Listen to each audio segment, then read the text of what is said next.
जय श्री राम दोस्तों, कैसे हैं आप सब लोग। मैं शिव शक्ति से प्रार्थना करूंगा कि आप सभी लोग स्वस्थ रहें और मस्त रहें। दोस्तों, आज की वीडियो में हम बात करेंगे कि हम कैसे जानें कि आपके ऊपर मारण प्रयोग हुआ है। दोस्तों, जब व्यक्ति पर मारण प्रयोग किया जाता है तो शुरुआती दौर में व्यक्ति को पता ही नहीं चलता कि उसके साथ क्या हो रहा है। अजीबोगरीब घटनाएं व्यक्ति के साथ होती है, लेकिन ये घटनाएं व्यक्ति की समझ के बाहर होती है। तो दोस्तों, आज के इस वीडियो में आपको इसकी पूर्ण जानकारी प्राप्त हो जाएगी। आपके ऊपर कोई मारण प्रयोग या तंत्र क्रिया आपके ऊपर करी हुई है और इसके क्या क्या सिम्टम हैं और किस किस प्रकार से इस क्रिया को किया जाता है। आप किन संकेतों से ये समझ सकते हो कि आपके ऊपर मारण प्रयोग हुआ है। तो अगर वीडियो अच्छी लगे तो लाइक करना और चैनल को सब्सक्राइब ज़रूर करना और वीडियो को शेयर करना, ताकि जिस व्यक्ति के साथ भी अगर ऐसा है उस तक भी ये वीडियो पहुंच जाए। क्योंकि ये बहुत ख़राब चीज़ होती है दोस्तों, और जिसके ऊपर भी यह किया जाता है वही समझ सकता है कि इससे व्यक्ति को कितना बड़ा नुकसान और तकलीफ होती है। तो दोस्तों, जब हम भगवान के प्रति कोई कार्य करते हैं या उनकी पूजा पाठ करते हैं या नित्य उनके मंत्रों का जाप करते हैं तो हमें इस प्रकार के कई इंडिकेटर और संकेत मिलते हैं, जिससे हमारे ऊपर की जाने वाली तंत्र क्रिया का हमें पहले ही अनुभव हो जाता है।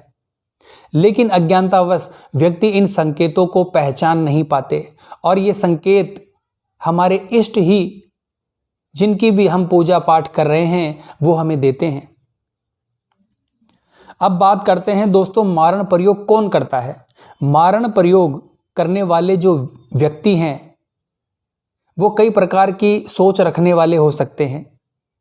क्या पता आपसे कुछ ईर्ष्या रखते हो, क्या पता आपसे कुछ घृणा रखते हो, या आपका कभी किसी व्यक्ति से झगड़ा हुआ हो, या ऐसा कोई व्यक्ति जो आपको आगे बढ़ता हुआ नहीं देखना चाहता। तो इस प्रकार से कई कारण होते हैं किसी व्यक्ति पर इस प्रकार की क्रिया करवाने के। दोस्तों, इस प्रकार की क्रिया जो भी व्यक्ति करवाता है वो आपका जानकार होता है। वो आपके और आपके परिवार के बारे में भली भांति जानता है, क्योंकि इस क्रिया के दौरान कुछ ऐसी चीजें चाहिए क्रिया करने वाले तांत्रिक को, जिसके बारे में उसे पता होना जरूरी है। दोस्तों, इस प्रकार की क्रिया को करवाने के लिए बहुत सारी चीजों की आवश्यकता होती है, जैसे कि आपका कोई वस्त्र हो गया, आपके बाल हो गए, आपका कोई अंदरूनी वस्त्र हो गया, या कुछ भी ऐसा सामान जिससे वो बेनिफिट उठा सके। क्योंकि दोस्तों, इन सभी चीज़ों में आपके शरीर की ऊर्जा होती है और यह कार्य ऊर्जा के माध्यम से ही किया जाता है। यह कार्य जिस भी व्यक्ति पर किया जाता है उस व्यक्ति पर इसके सिम्टम उसको अपनी बॉडी पर महसूस होते हैं। जैसे कि आपको डिप्रेशन के थ्रू मारना है तो डिप्रेशन के थ्रू में क्या होगा, आपकी डॉल यानी एक छोटा सा पुतला बनाया जाएगा। इस डॉल को बनाने में जो भी चीज़ें आपकी चुराई गई है उन चीज़ों का उपयोग किया जाएगा और उस डॉल के ऊपर जो है मारण तंत्र का क्रियाकलाप किया जाएगा। उसके बाद उसके ऊपर जो है सुइयां मारी जाएगी, जिसके कारण आपको आपके माइंड में सुई जैसा चुभना या पेन जैसा आपको महसूस होगा। आपकी बुद्धि भ्रमित हो जाएगी, आपकी बुद्धि बंधन में की जाएगी, या आपके साथ कुछ ऐसी घटना की जाएगी जिससे आप जो हैं आपकी बुद्धि और विवेक जो है वो क्षीण हो जाता है। कई लोग तो ऐसे भी देखे गए हैं जिनकी बुद्धि काम ही नहीं करती और अचानक ही उनके शरीर में कोई रोग पनप जाता है। सबसे पहले लीवर पर अटैक होगा, फिर किडनी पर अटैक होगा, आपके अंदरूनी पार्ट्स पर अटैक होगा।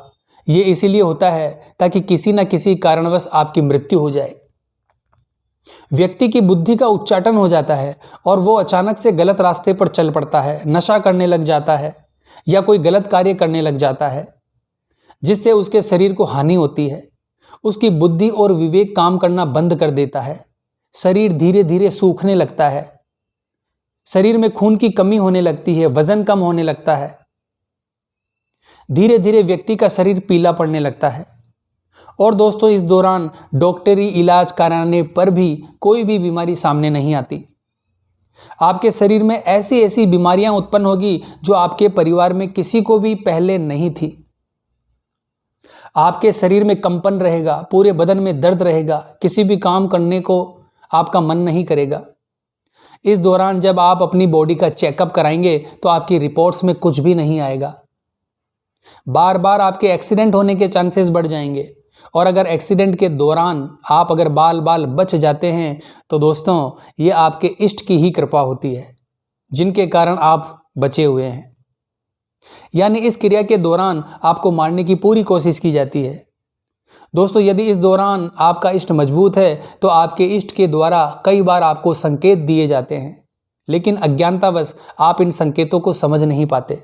तो इस प्रकार की अगर घटनाएं आपके साथ कंटिन्यू हो रही है तो आप हमारे माध्यम से भी अपना इलाज करा सकते हो, नहीं तो स्वयं भी आप अपना इलाज कर सकते हो। स्वयं करने के लिए आपको महीने का जो प्रथम मंगलवार आता है उस मंगलवार पर हनुमान जी के मंदिर जाकर चोला चढ़वाना है। उस चोले को आपको अपने सिर से एंटी क्लॉकवाइज 7 बार उतारना है और इसका चोला चढ़वाना है। ध्यान रखें दोस्तों, चोला सिंदूरी होना चाहिए। थोड़ा सा गाय का घी और सिंदूरी चोला हो और जनेऊ हो और मीठा पान हो, 2 लड्डू हो, 2 केले हो और धूप दीप लगाकर जो है अपने ऊपर से सिंदूरी चोले को 7 बार वार कर हनुमान जी को अर्पण कीजिए, अपने हाथों से चढ़ाइए। किसी लेडीज को अगर इस प्रकार की बीमारी है तो ब्राह्मण के माध्यम से भी आप चढ़वा सकते हैं, और अपने पति के माध्यम से चढ़वा सकती हो, और अपनी संतान के माध्यम से भी चोला चढ़वा सकती हो। तो दोस्तों श्री राम जी की स्तुति कर कर आप हनुमान जी को सिंदूरी चोला अर्पण करते हो तो आपको रक्षा कवच प्राप्त होता है। तो अगर आपके साथ भी अगर ऐसी क्रिया हुई है तो इस वीडियो के माध्यम से आपको जानकारी प्राप्त हो चुकी होगी। इस प्रक्रिया के द्वारा आप अपना समाधान कर सकते हैं।